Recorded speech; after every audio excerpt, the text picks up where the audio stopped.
네, 이 시간 함께 나누실 말씀은 사무엘하 5장 17절에서 25절까지 말씀입니다. 사무엘하 5장 17절에서 25절까지 말씀, 저랑 한 절씩 교독하도록 하겠습니다. 이스라엘이 다윗에게 기름을 부어 이스라엘 왕으로 삼았다 함을 블레셋 사람들이 듣고 블레셋 사람들이 다윗을 찾으러 다 올라오매 다윗이 듣고 요새로 나가니라.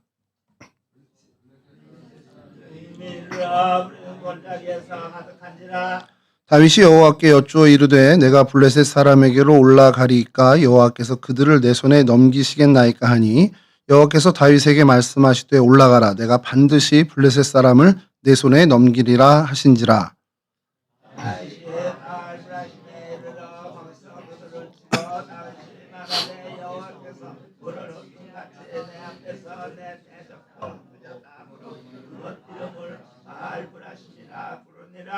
거기서 블레셋 사람들이 그들의 우상을 버렸으므로 다윗과 그의 부하들이 치우니라.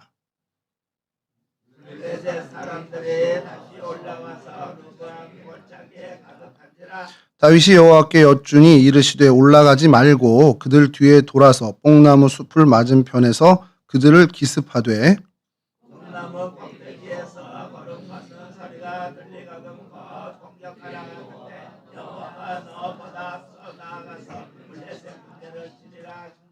함께 하시죠.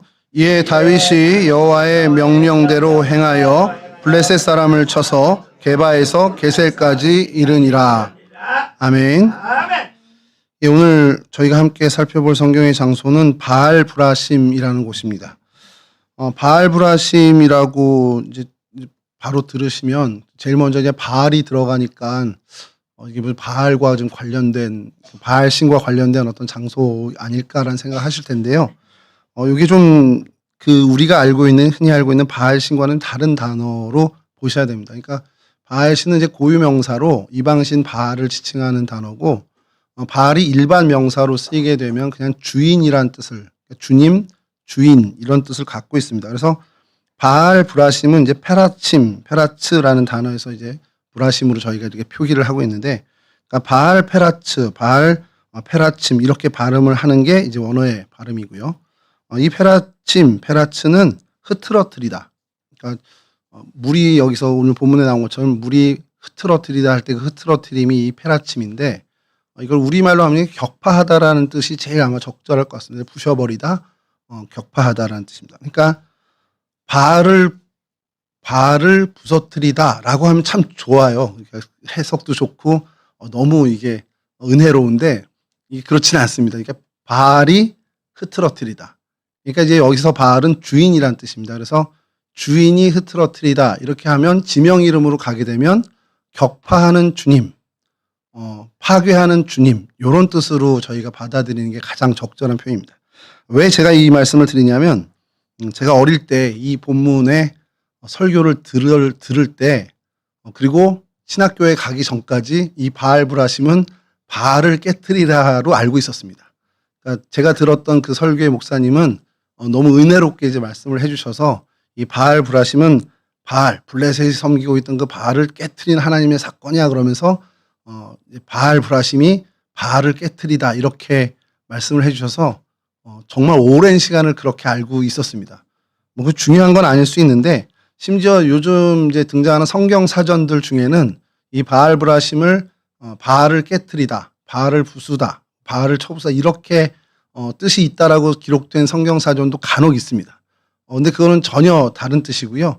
이 바알 브라심은 이 바알이 주인이란 뜻으로 해서 격침하시는 격파하시는 주님, 깨뜨리시는 주님이라는 그런 땅의 이름을 갖고 있는 뜻입니다.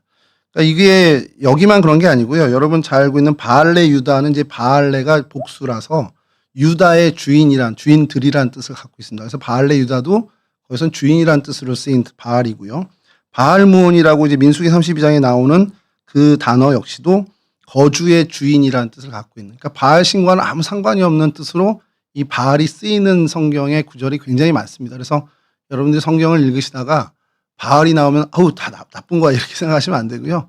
거기에는 이 주인이 여호와 하나님을 지칭하는 경우가 굉장히 많습니다. 그래서 그렇게 좀 한번 더 생각해 주셨으면 좋겠다라는 생각을 합니다. 왜냐하면 제가 그렇게 잘못 알고 온 시간이 너무 길어서 요 바알브라심을 할 때는 꼭 한번 말씀을 좀 드려야겠다는 생각을 좀 하게 됐습니다. 히브리어로 이 바알브라심, 바알페라침으로 이제 쓰이는 이곳은 예루살렘에 굉장히 가까이에 있습니다. 예루살렘의 남서쪽에 거의 이제 붙어 있다고 볼 정도로 가까이에 있습니다. 지도를 좀 보여드리면요.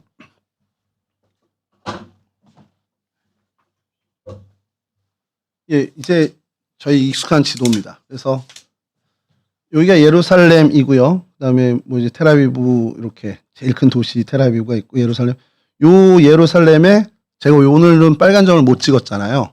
이 글씨에 가려져 있어서 찍을 수가 없었습니다. 그래서 다음 지도를 보여드리면 예, 이렇게 예루살렘이 아까 그 예루살렘을 범위를 정하면 구글 지도에서 이렇게 나와요. 그래서 베들레헴까지 포함한 예루살렘 주를 이렇게 표현을 합니다. 그래서 예루살렘 옛날 그 올드시티에서 가장 가까이에 있는 요 하트 모양 여기와 또 조금 아주 조금 떨어져 있는 요것이 이제 길로라는 도시인데 이 두 곳을 오늘 이 바알 브라심으로 보는 경향이 있습니다. 그러니까 사실은 여기를 어떻게 보면 뭐 한 동네 아니야 해도 상관이 없는데 그 정도로 가까운 동네긴 한데 학자들마다 요곳 예루살렘에서 아주 가까운 지금 이제 굉장히 가까운 곳에 거의 뭐 붙어 있는 곳이죠. 지금 여기에 이제 이스라엘의 대법원도 이 자리에 있고요. 지금 여기를 이제 하는 학자들이 있고 또 이 길로라는 도시를 바알브라심이라고 하는 학자도 있습니다. 그래서 의견이 좀 팽팽합니다. 그래서 요 두 곳을 다 오늘은 좀 살펴볼 필요가 있을 것 같습니다.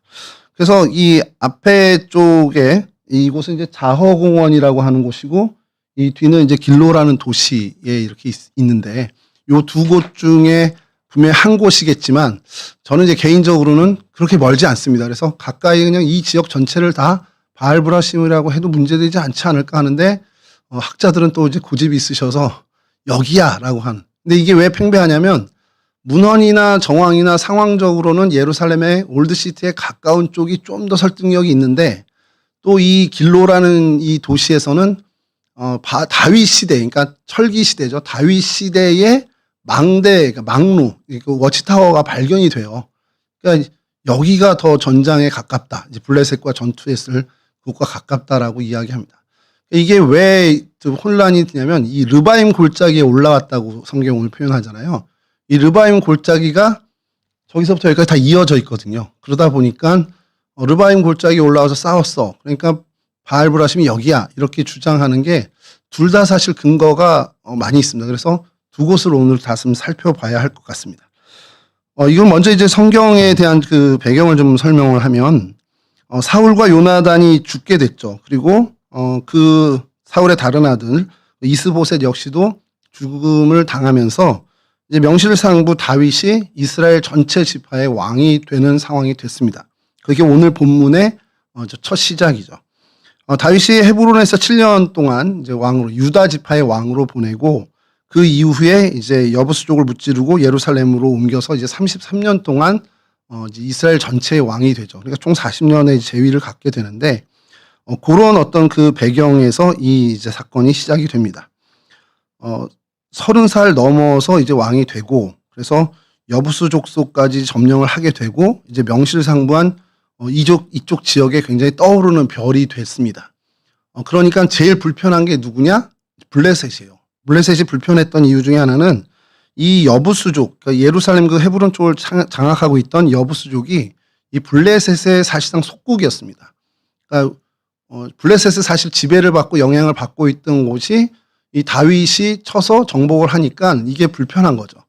블레셋이 이대로 뒀다간 이게 세력이 점점 커지고 우리한테도 위협이 되겠구나라는 생각이 들어서 이 다윗이 즉위함과 동시에 그러니까 이스라엘 전체의 왕위를 갖게 된과 거의 동시에 다윗을 꺾어야 되겠다는 의지를 갖게 된 것이 오늘 본문의 배경이 됩니다. 그래서 블레셋 군대가 이제 이 베들레헴으로 이제 올라가는 그 엘라 골짜기를 통해서 이 르바임 골짜기까지 이제 출격을 합니다. 굉장히 예루살렘 가까이까지 온 거죠. 그게 이제 오늘 본문의 17절, 18절입니다. 이 17절, 18절을 제가 다시 한번 읽어드릴 텐데 한번 띄워주시죠. 이스라엘이 다윗에게 기름을 부어 이스라엘 왕으로 삼았다 함을 블레셋 사람들이 듣고 블레셋 사람들이 다윗을 찾으러 다 올라오매 다윗이 듣고 요새로 나가니라. 블레셋 사람들이 이미 이르러 르바임 골짜기에 가득한지라. 그러니까 즉위식이 벌어진 그때 동시에 블레셋 사람이 올라왔다라는 건 아니고요. 시간상 그런 건 아니고 이제 블레셋 사람들이 다윗이 이스라엘 전체 지파의 왕이 됐어라는 소식을 들은 겁니다. 그리고 나서 계산을 하는 거죠. 이게 우리한테, 우리 민족에게는 어떤 영향을 줄까라는 계산을 했을 거고, 그리고 그 계산의 모든 논의 끝에 결론은 이대로 둬선 안 된다. 가서 어떻게 버르장머리를 고쳐두든지 길을 꺾어놔야겠다라는 판단하에 전쟁을 시작하게 된 겁니다. 이 전쟁이 이제 시작된 것은 어떻게 보면 실질적으로 다윗이 이스라엘 전체의 왕이 된 다음에 첫 번째 전쟁인 겁니다. 그러니까 유다 왕으로 이제 있는 그 7년, 사울과도 한참 분쟁도 있었고 여러 이제 전투에 참여를 했지만 명실상부 이제 이스라엘 전체의 왕이 된 그 다윗, 통일 왕국의 왕이 된 다윗의 첫 번째 전쟁은 바로 이 블레셋과의 전쟁이었다라는 거죠. 자, 이 다윗이 이 블레셋을 대할 때 어떻게 했냐? 하나님께 묻습니다. 이게 다윗의 첫 번째 반응입니다. 그래서 19절과 20절을 제가 다시 한번 읽어드리면, 다윗이 여호와께 여쭈어 이르되 내가 블레셋 사람에게로 올라가리이까 여호와께서 그들을 내 손에 넘기시겠나이까, 이렇게 이제 물어본 겁니다. 그러자 여호와께서 다윗에게 말씀하시되 올라가라, 내가 반드시 블레셋 사람을 내 손에 넘기리라 하신지라. 그러면서 20절에 다윗이 바알브라심에 이르러 거기서 그들을 치고 다윗이 말하되 여호와께서 물을 흩음같이 내 앞에서 내 대적을 흩으셨다 하므로 그곳 이름을 바알브라심이라고 부르니라. 그러니까 이 바알브라심이라는 이 장소의 이름이 바알브라심이 되게 된 이유가 하나님이 물로 이렇게 싹 쓸어버리는 것처럼 블레셋 군대를 쓸어버리셨다. 그래서 격침하시는 하나님, 파괴하시는 하나님이란 이름을 그 뜻을 가진 바알브라심이라고 그 지역을 부르게 된 것이 이 바알브라심의 지명의 유래가 됐다라는 것을 밝히고 있는 겁니다. 그 이후에 다윗이 블레셋 사람들뿐만 아니라 그들이 버리고 달아난 신상들도 다 파괴를 합니다. 사실 이 부분 때문에 이 바알브라심을 바알을 깨뜨렸어, 이 신상을 깨뜨렸어, 이런 차원으로 아마 이렇게 설교나 이런 이야기들이 나온 것 아닌가라는 생각을 하게 됩니다만, 어쨌든 이 부분들을 역대상 또 이렇게 표현을 합니다. 역대상 14장 11절에서 12절입니다. 이에 무리가 바알브라심으로 올라갔더니 다윗이 거기서 그들을 치고 다윗이 이르되 하나님이 물을 쪼갰같이 내 손으로 내 대적을 흩으셨다 하므로 그곳 이름을 바알브라심이라 부르니라. 그리고 12절에 블레셋 사람이 그들의 우상을 그곳에 버렸으므로 다윗이 명령하여 불에 사르니라. 그러니까 이제 역대상도 거의 이제 같은 의미로서 이 바알브라심이 이렇게 됐다, 이렇게 지명이 유래가 된 것이다라고 밝히고 있고, 거기에 이제 빠지지 않고 그들이 버린 우상까지도 싹 쓸어 버렸다, 이렇게 표현을 하고 있습니다. 그래서 이제 이런 혼란이 살짝 이제 저희들 가운데 전해지게 된 거죠. 그러고 나서 이렇게 끝났으면 좋은데 블레셋이 아깝게 졌다라고 생각을 했는지 모르겠어요. 그러더니 두 번째로 이제 쳐들어갑니다. 첫 번째 패배를 만회하려고 흩어진 병사들을 다시 모아서 이제 베세메스를 거쳐서 산악을 통하는, 이제 다시 이제 베들레헴을 통한 르바임 골짜기 길이 아니라 산악을 통한 르바임 골짜기로 올라오게 됩니다. 사무엘하 5장 22절 오늘 본문인데요. 블레셋 사람들이 다시 올라와서 르바임 골짜기에 가득한지라. 그래서 이제 하나님에게 다시 또 다윗이 물어봅니다. 그럼 이제 하나님 올라갈까 이제 물어본 거죠. 근데 하나님의 대답이 요즘 조금은 이제 다릅니다. 그래서 오늘 본문 23절에서 25절을 다시 읽어드리면, 다윗이 여호와께 여쭈니 이르시되 올라가지 말고 그들 뒤로 돌아서 뽕나무 숲을 맞은편에서 그들을 기습하되 뽕나무 꼭대기에서 걸음 걷는 소리가 들리거든 곧 공격하라. 그때 여호와가 너보다 앞서 나가서 블레셋 군대를 치리라 하신지라. 이에 다윗이 여호와의 명대로 행하여 블레셋 사람을 쳐서 게바에서 게셀까지 이르니라. 이제 오늘 본문의 마지막입니다. 그러니까 두 번째 올라올 때는 그 반응이 방법이 좀 달랐습니다. 하나님의 방법, 지시하는 방법도 달랐고 블레셋을 격파하는 방법도 다르게 된 것을 보게 되죠. 사실 이 본문을 가지고 성경학자들이 어마어마한 연구를 한 겁니다. 뽕나무 숲이 어디 있었을 거고, 그럼 이게 지정학적으로 어디쯤일 거고, 그 모든 연구의 결실로 아까 말씀드린 그 예루살렘 바로 붙어있는 남서쪽에 이 지역이다라고 하는 주장도 있고 더 나아가서 길로라는 도시일 거다라고 주장하는 경우도 이제 생기게 된 겁니다. 그러니까 어떻게 해석하느냐에 따라서 요 이제 그게 조금씩 달라지게 된 거죠.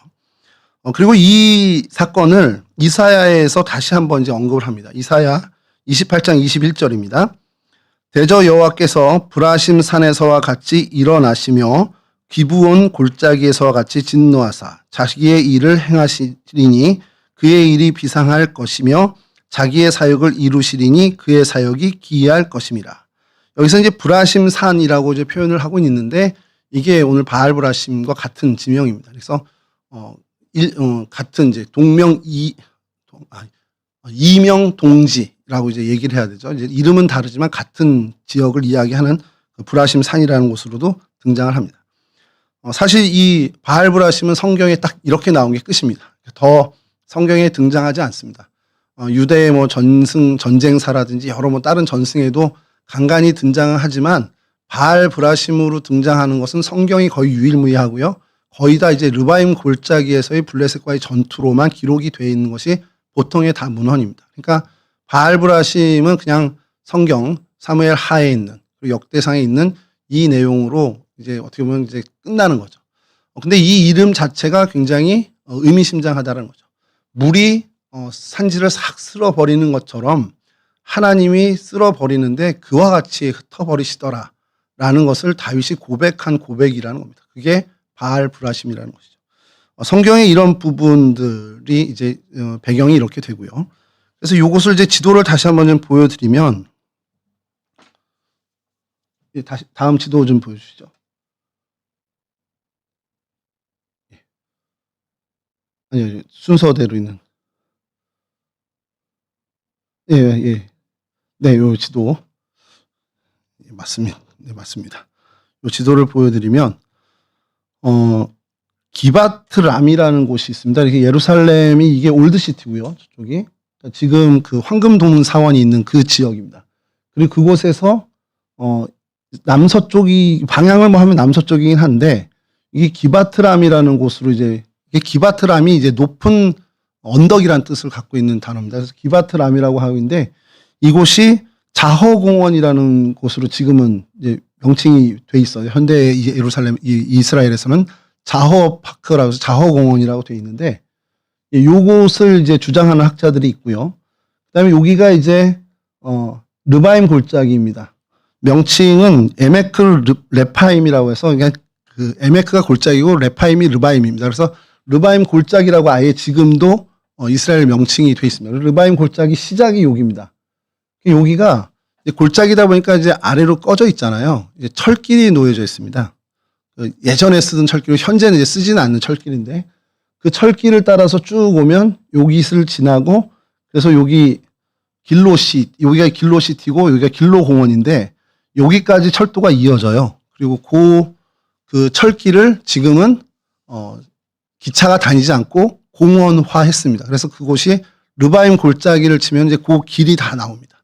그래서 이 르바임 골짜기를 따라서 쭉 이어져서 이 길로까지. 그래서 이 길로에 있는 이 망루가 발견됐다고 해서 이 길로 파크라고 돼 있는 요곳을 이제 이 바알 브라심이라고 주장하는 학자들이 있습니다. 그래서 멀지 않습니다. 가까이 있고 골짜기 따라서 한 몇 킬로 정도 걸어가는 정도의 산책할 수 있는 정도의 거리에 있는 그 길 끝에 있는 이 두 곳을 놓고 학자들이 이제 그 주장을 서로 상반되게 펼치고 있는 것이죠. 이 기바트람이라고 하는 이 위쪽을 이제 주장하는 곳을 보면 사진을 좀 보여드리면요. 이제 여기가 이제 기바트람입니다. 지금은 그냥 옛날 흔적은 거의 없어요. 그냥 지정학적으로 이곳이었을 거야라는 주장이고 이 언덕에서 예루살렘 시내를 보면 이렇게 그냥 죽어집니다. 여기가 뭐 행정부 무슨 청사라고 나왔는데 제가 정확히는 요거를 밝히지 못해서 어떤 정부 기관이고요. 그래서 요런 어떤 번화한 곳에 언덕에 있는 기바트람이라는 곳 이게 죄송합니다. 공원 이름이 자허공원. 자꾸 이름이 헷갈리는데 이 자허공원이라고 하는데 이 자허공원이 이 이름이 붙여진 이유는 이 자허라는 사람이 돈을 냈어요. 해리 자허라는 사람인데 영국 출신 유대인인데 영국에 거주하던 변호사입니다.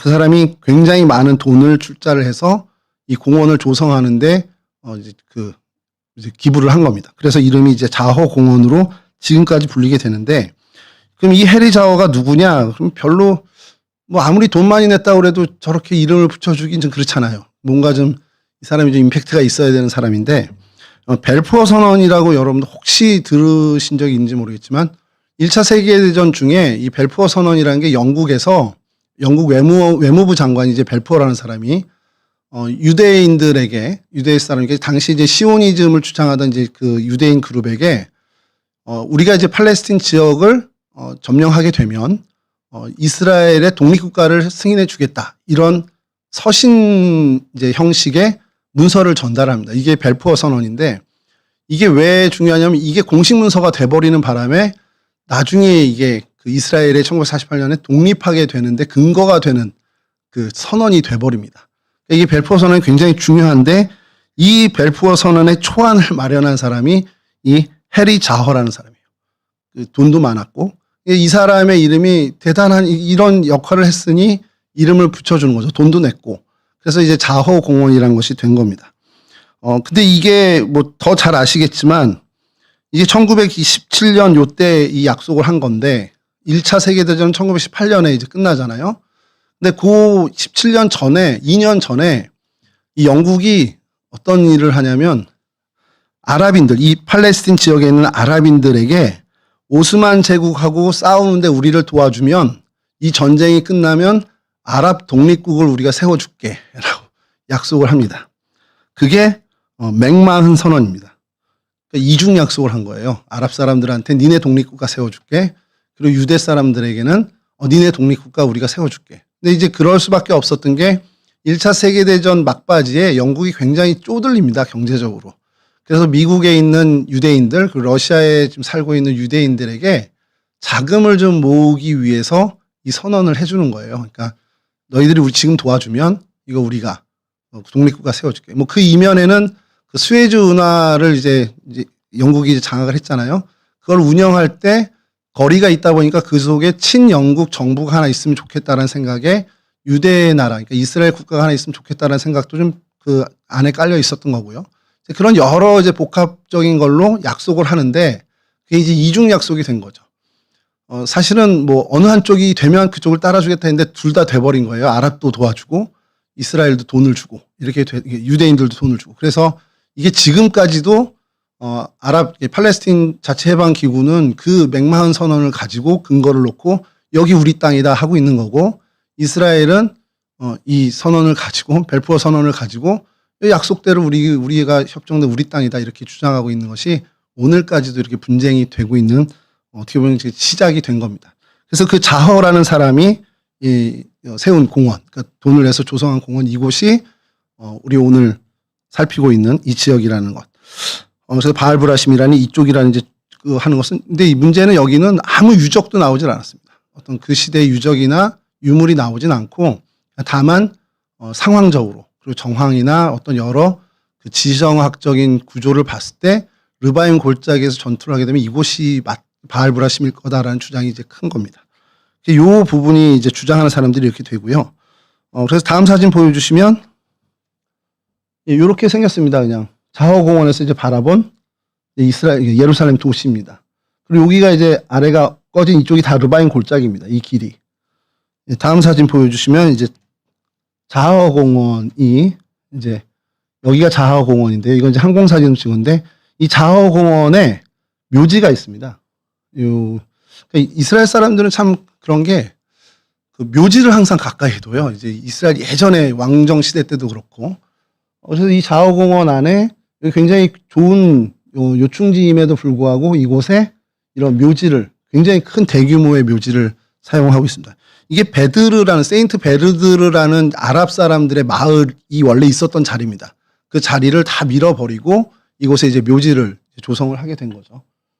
요 다음 사진 보여주시면 이제 묘지 입구에 히브리어로 이제 저 큰 글씨는 이곳 제목인데, 거룩한 모임 예루살렘 공동체 기바트람 묘지라고 이제 돼 있고요. 그 밑에는 이제 기도문입니다. 기도문인데 뭐 이 세상을 심판하시고 당신의 심판 중에 창조하셨으며 쫙 나가다가 미래의 당신의 심판 중에 부활시킬 주님을 찬송합니다라는 이제 기도문이 써 있습니다. 그래서 요 묘지 입구에 요게 써 있는 이렇게 붙여져 있는데 이게 하나 조사하다 보니까 조금 이제 독특한 것이 30일 이상 묘지를 방문하지 않으면, 그러니까 한 달 동안 묘지를 방문하지 않으면요, 그 다음에 방문할 땐 요 기도문을 기도하고 들어가야 된다라는 게 이쪽 동네의 룰입니다.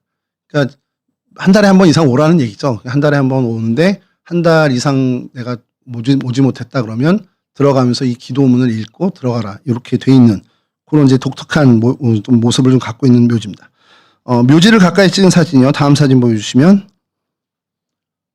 이게 그냥 뭐 석관을 전시해 놓은 게 아니고 실제 묘지입니다. 그래서 이게 하나하나가 다 묘입니다.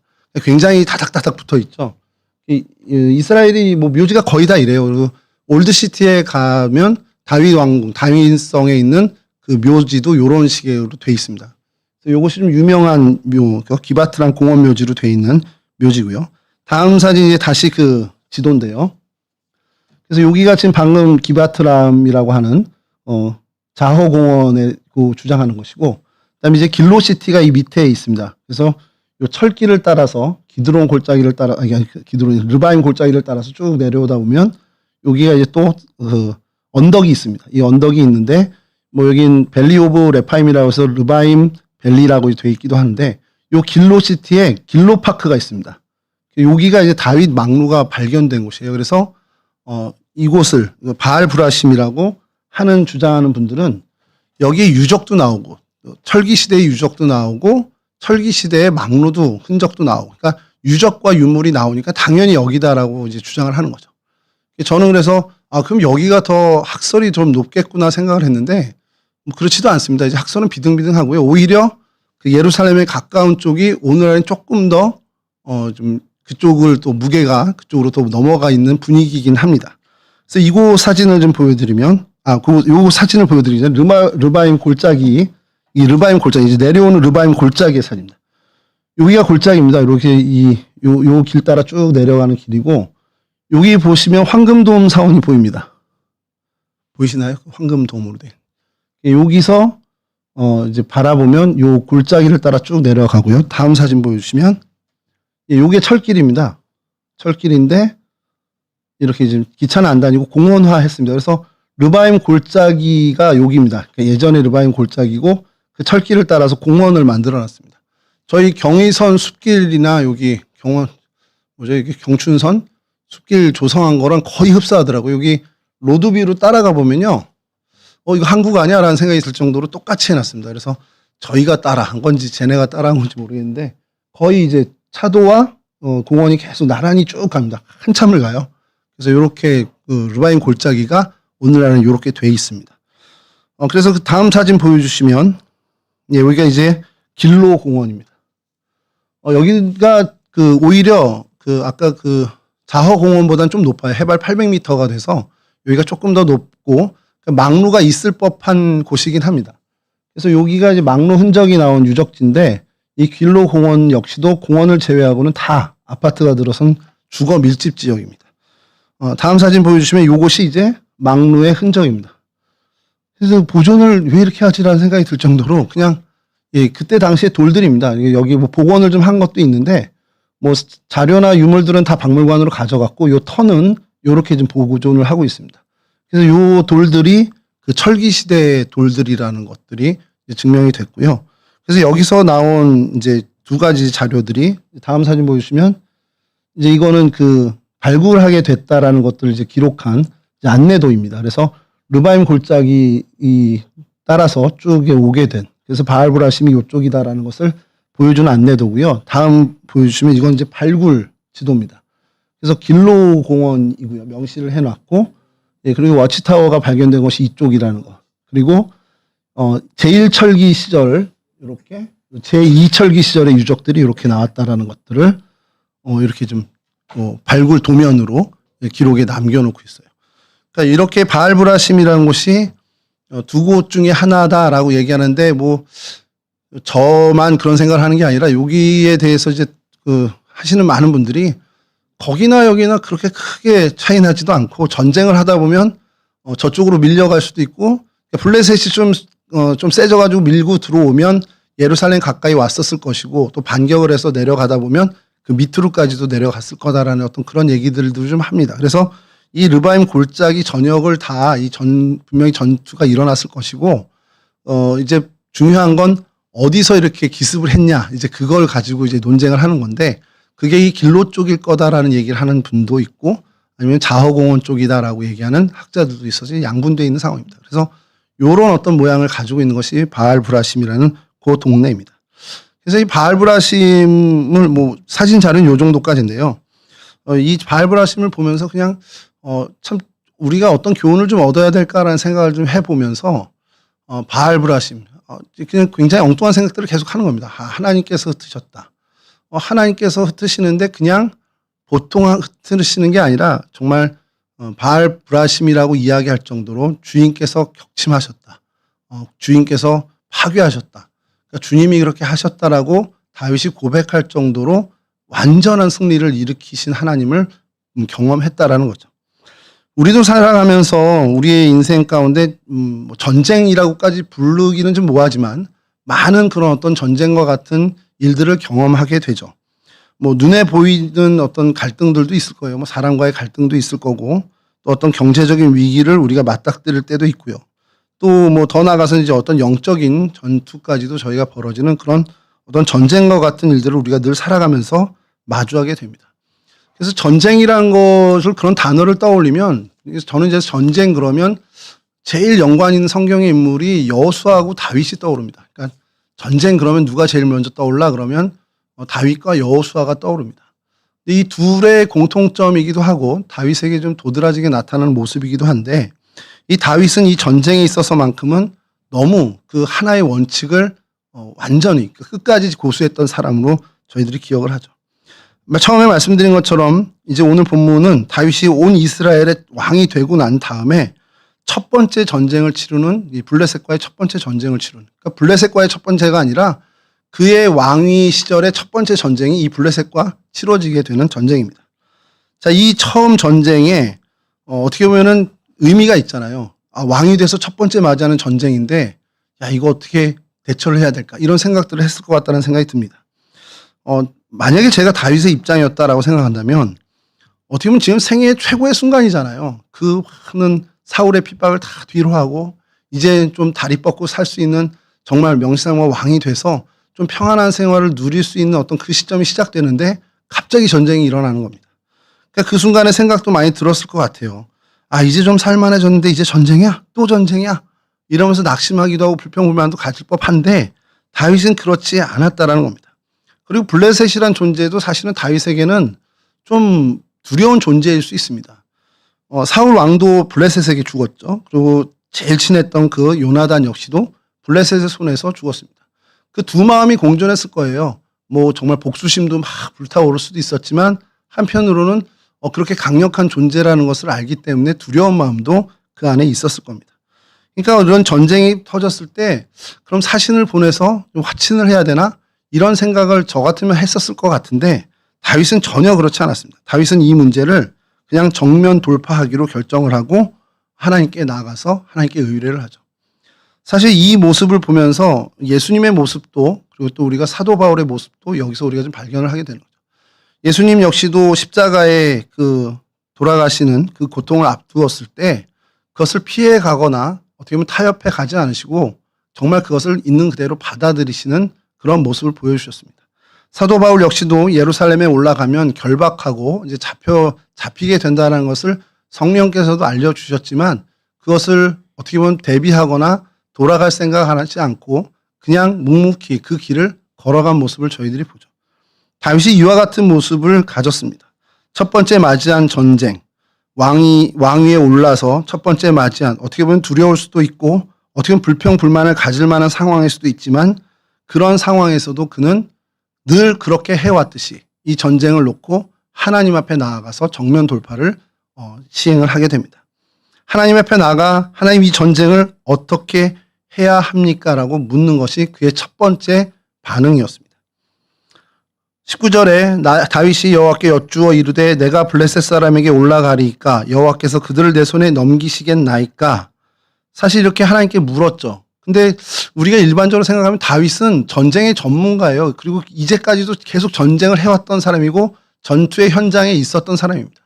그러면 어느 정도 노하우가 생겼으면 이제 블레셋이 쳐들어왔을 때 뭐 두려운 존재이기도 하지만 이럴 땐 이렇게 하는 게 맞지? 이렇게 블레셋이 올라오면 르바임 골짜기로 왔어? 그럼 이렇게 전쟁을 우리가 치르고 이런 작전을 쓰면 좋겠다.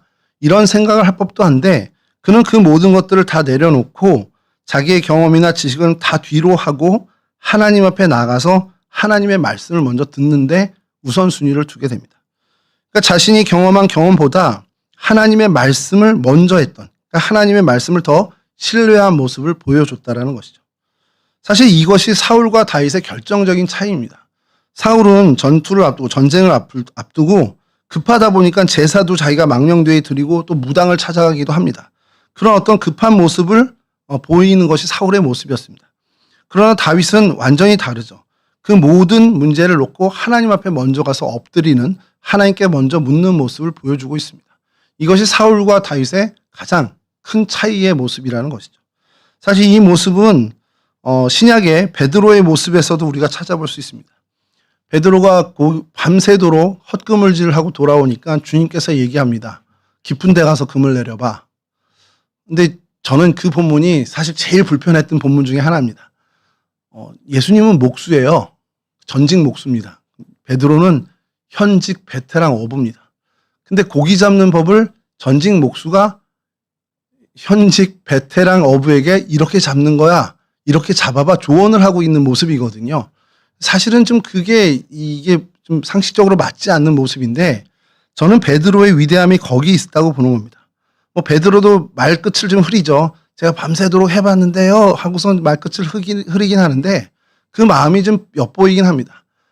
예수님 이거 해봐도 안 되는 겁니다. 근데 베드로는 그 말씀을 믿고 나가서 깊은 데에 그물을 던집니다.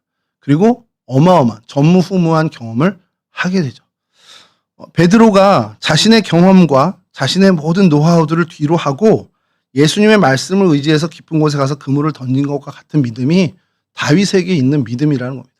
자신의 그 수많은 전투의 경험들, 그 노하우를 뒤로 하고 하나님 이번 전투는 어떻게 해야 될까요? 이제까지 내가 수많은 전투를 해왔는데 그건 뒤로 하고 이번 전투는 하나님 내가 어떻게 해야 될까요? 라고 하나님께 묻는 다윗의 모습이라는 겁니다.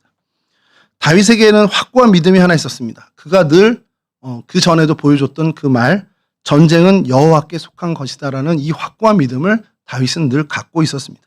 소년 시절에도 그랬죠. 하나님의 군대를 모욕하는 골리앗을 향해서 너는 칼과 창과 단창으로 내게 나오거니와 나는 만군의 여호와의 이름으로 내게 나아가노라 외치면서 나가서 여호와의 구원하심이 칼과 창에 있지 아니함을 이 무리로 알게 하리라. 이게 다윗의 처음부터 가졌던 그 믿음의 모습이었다라는 겁니다. 그는 이 전쟁과 모든 승리가 하나님 손에 달려있다라는 것을 이 어린 시절부터 알고 있었습니다.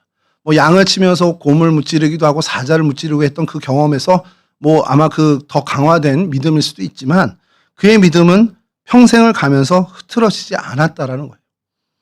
여러분 우리가 인생을 살아가면서 많은 문제들을 맞닥뜨립니다. 블레셋과 같은 위기를 우리가 맞닥뜨리게 되죠. 근데 우리가 실패하는 이유가 뭘까요? 우리가 능력이 없어서? 저는 그렇게 생각하지 않습니다. 우리는 얼마든지 할 수 있는 능력이나 노하우는 다 있습니다. 우리 여기저기 물어볼 때도 많고 요즘 챗GPT한테 물어봐도 답이 나오잖아요. 혈액 검사한 거 제가 그 하나하나 항목을 챗GPT한테 물어봤더니 기가 막히게 그걸 설명을 해주는데 심지어 처방까지 해줍니다. 이거는 어디 가서 이 약을 어디가 처방받아서 먹으면 돼. 이렇게까지 해줘요. 우리가 정보가 없고 능력이 없어서가 아니라 우리가 살아가면서 인생의 위기 앞에서 실패하는 결정적인 이유는 하나님 앞에 엎드리지 않기 때문이라는 겁니다. 여러분 돈에 문제가 생기면 그러니까 돈이 부족해지면 은행을 찾아가면 됩니다. 몸이 아프면 병원 찾아가면 돼요. 그럼 해결이 되죠. 우선 하나님 앞에 엎드려야 되니까 병원도 안 가야 돼. 돈 모자라 하지만 무조건 하나님께 기도해. 그런 얘기가 아니라 문제가 생기는 거에 대해서 우리가 해결 방법을 찾는 것은 우리의 해야 될 몫이 분명히 있습니다. 근데 중요한 건요. 이 모든 문제에 영적인 연관성이 생긴 이게 영적인 문제에서 기인한 것이라면 어떻게 해야 되냐는 거예요. 드러나는 현상은 경제적인 문제일 수 있고 드러나는 현상은 건강의 문제일 수 있지만 그 이면 그 깊은 곳에 진짜 문제는 영적인 문제일 때가 있다는 겁니다. 그럼 그 문제는 어떻게 할 거냐는 거예요. 그 문제는 어떻게 해결을 해야 우리가 지혜로운 그리스도인이 될 수 있냐라는 겁니다. 영적인 문제는 누굴 찾아가고 어딜 찾아가고 어디로 가야 됩니까? 하나님 앞에 무릎 꿇는 것밖에 없다라는 겁니다. 여러분, 우리가 하나님 앞에 나와서 이것이 드러나는 현상은 경제적인 문제인 것 같고, 이거 드러나는 현상은 사람과의 관계의 문제인 것 같고, 드러나는 현상은 어떤 건강의 문제인 것 같지만 그 깊은 곳에는 하나님과의 관계, 영적인 문제일 때가 너무도 많다라는 겁니다. 근데 그걸 우리는 너무 간과할 때가 많다라는 거예요. 제가 굉장히 좋아하는 잠언 10중의 말씀 중에 하나는 사람의 행실이 여호와를 기쁘시게 하면 그 사람의 원수까지라도 더불어 화목하게 하신다라는 말씀이 있습니다.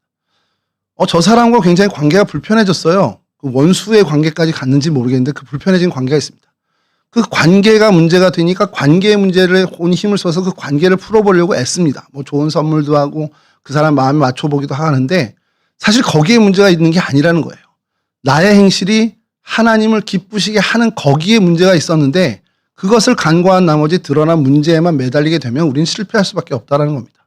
그래서 내 행실이 여호와 하나님을 기쁘시게만 하면 그 모든 막혀있는 문제도 하나님이 해결해 주시겠다는 약속의 말씀을 우리가 믿고 나가야 한다는 것이죠.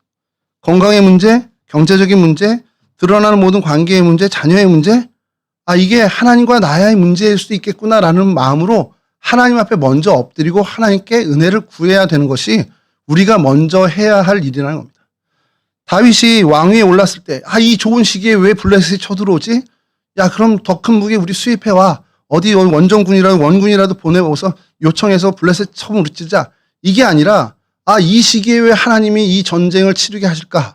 나로 하여금 하나님이 어떻게 하길 원하시는 걸까? 하나님과의 관계에서 먼저 그 답을 찾았던 것이 다윗이라는 겁니다.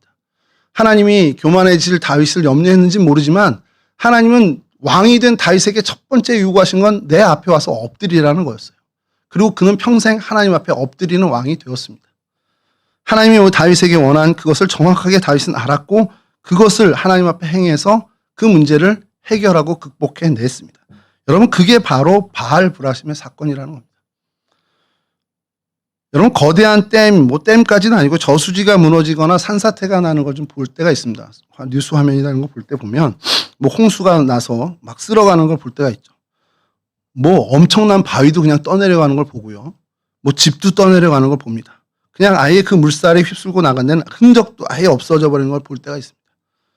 그게 오늘 바알브라심의 하나님의 모습이었다는 거예요. 블레셋 군대를 정말 아예 흔적도 없이 싹 쓸어버리신 하나님의 모습. 그리고 그 모습을 본 다윗은 이것이 정말 파괴하신, 어떻게 보면 흩으신 하나님이시구나라고 해서 바알브라심이라는 이름을 붙였다는 겁니다.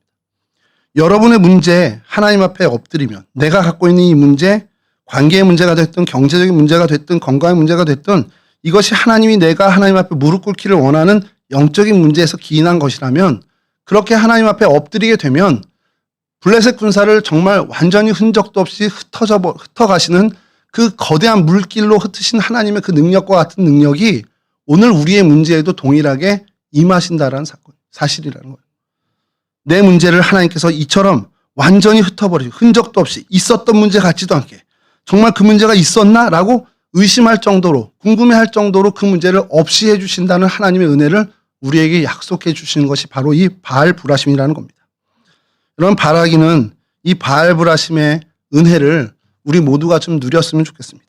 내가 하나님 앞에 엎드렸을 때 하나님께서 이 문제를 정말 없이 하시는데 아예 흔적도 없이 찾아보지도 못할 정도의 그 없는 문제처럼 만들어주시는 그 은혜를 여러분과 제가 누렸으면 좋겠습니다. 그 이후에 블레셋이 또다시 쳐들어옵니다. 우리의 문제도 그렇죠. 이 문제가 해결된 다음에 하나님의 은혜로 해결되었는데 그 문제가 우리 안에 또 발생할 때가 있어요. 그럼 또 하나님께 엎드리는 겁니다. 다윗이 또 문제를 하나님 앞에 거서 엎드렸을 때. 근데 하나님은 그때 또 다른 방법을 말씀해 주세요. 하나님은 그 모든 문제에 매번, 매순간 하나님은 그 문제는 그 문제대로. 방법이 똑같을 수도 있고 다를 수도 있습니다. 그게 중요한 게 아니고요. 그 문제는 그 문제대로 하나님이 전심으로 하나님께서 해결해 주신다는 겁니다. 지난번에 문제 해결해 주셨는데 이번 문제는 하나님이 해결해 주실려나? 이 믿음, 이러한 불안감 갖지 말라는 거예요. 그 문제는 그 문제고 이 문제는 또 100% 하나님은 또 온전히 우리에게 해결해 주시는 능력의 하나님이 되어 주신다는 사실입니다. 똑같은 문제, 뭐 비슷한 문제, 그때그때 우리에게 문제가 생겼을 때 그때마다 매번 하나님께 매달리고 하나님 앞에 엎드린다면 하나님은 우리에게 늘 바알브라심의 은혜를 매번 똑같이 우리에게 주신다는 사실을 믿고 나가는 저희들이 되었으면 좋겠다는 거죠. 하나님의 방법이 다를 수도 있고 똑같을 수도 있습니다. 그러나 그때그때 주시는 하나님의 은혜, 그것을 우리가 구해야 한다는 것이죠. 이전에 주셨으니까 그 은혜 갖고 그냥 살아가야지. 아닙니다. 이번의 문제는 이번에 주시는 은혜로, 어제 은혜는 어제까지의 은혜고 오늘 주시는 은혜는 오늘 가지고 또 우리가 살아가고 내일의 은혜는 내일 또 하나님 주시는 은혜 갖고 우리가 살아가야 한다라는 그 매일매일을 하나님의 은혜로 살아가야 하는 그러한 믿음으로 우리가 살아가야 한다는 사실이죠. 여러분, 우리가 그리스도의 좋은 군사로 또 하나님의 백성으로 부르심을 받았습니다. 우리가 이렇게 살아갈 때 우리를 대적할 만한 것들은 많이 있어요. 우리가 뭐 다윗이 이런 왕위를 얻었을 때 바로 이런 마귀의 공격이 있는 것처럼 우리가 어떤 은혜를 얻으면 반드시 약한 세력은 가만히 있지 않습니다. 우리가 은혜 받는 꼴을 두고 보지 않아요. 계속해서 우리를 방해하고 우리를 흔듭니다. 그럴 때마다 우리는 계속해서 그 문제를 놓고 하나님 앞에 엎드려야 한다는 거죠. 여러분의 삶을 가로막고 있는 블레셋과 같은 문제가 무엇입니까? 왕이 되자마자 닥쳐온 시련 앞에서 두렵고 떨지 않았던 다윗처럼, 피하지 않았던 다윗처럼 우리도 내 경험과 상식을 의지하지 않고 기도의 자리로 나가서 하나님을 의지하는 그런 정말 멋진 믿음의 그런 모습을 하나님께 보여드렸으면 좋겠습니다. 여러분, 내 문제, 내 블레셋, 그 문제, 매일매일 벌어지는 그 블레셋의 문제에 매일매일 바알브라심의 은혜를 구하는 그런 하나님, 어떻게 보면 격침하시는 하나님, 흩으시는 하나님의 그 은혜를 늘 누리는, 그래서 이 문제를 도무지 잊어버리는, 무슨 문제가 있었지라고 기억조차 못하는 그런 문제가 되도록 하나님의 넘치는 은혜를 다 누리시는 저와 여러분이 되었으면 좋겠습니다. 저와 여러분 모두가 이 은혜의 주인공이 되실 수 있기를 주님의 이름으로 간절히 축원합니다. 기도하겠습니다.